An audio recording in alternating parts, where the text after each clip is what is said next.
Nandito ako sa mga mamshi, nandito ako sa windmill, Pililya. Ngayon, nandito ako sa may tabi ng puno ng avocado yata ito, mga mamshi. May mga bunga pa pero maliliit. Ngayon, alam nyo ba, mamshi, ang ganda ng pwesto ko dito, kaya lang mainit kasi, kaya hindi ko sa inyo may pakita. So ngayon, nasa highway ako. Ayan, tignan nyo, diba? Ganda-ganda, ayan yung windmill. Ang dami yan, mga mamshi. Yan lang yung maipakita ko sa inyo kasi mainit pa.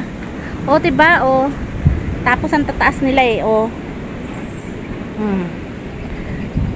yung view ay nakaharang yung kamay ko, kaya hindi nyo masyado makita.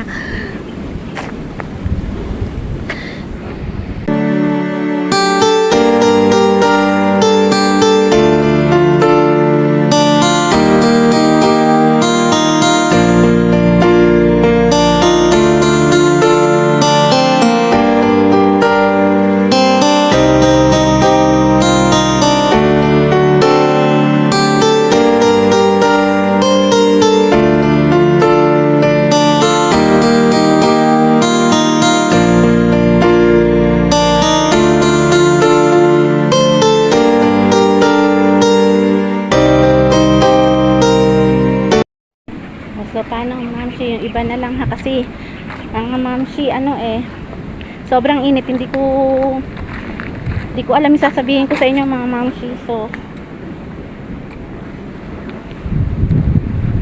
maganda rito, sobrang init nga lang, kaya hindi natin mabigyan ng stage kung paano kayo, hindi ko alam saan ba yung, matawag doon sa dagat na yun, diba dagat na yun? Ayun, Laguna Lake, diba mga mamshi? First time ko lang rito makarating, mga mams, kaya lang syempre hindi ko alam yung mga lugar, kundi pa ako sasama kung saan, hindi ko mararating yung mga lugar tulad ng sa grupo namin sa CCW, diba? Kaya ako nakakapasyal dahil sa kanila.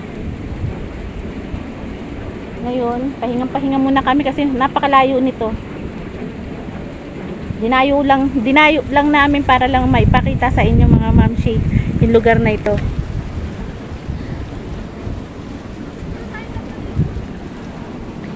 Ayan. So mamaya na lang ulit tayo. Tal na napakita ko sa inyo yung ibang. Ayan mga mamshi, diyan pa lang mga mamshi, diba? Panalo na. Sabay ganyan no? Makinig na lang kayo ng music ha.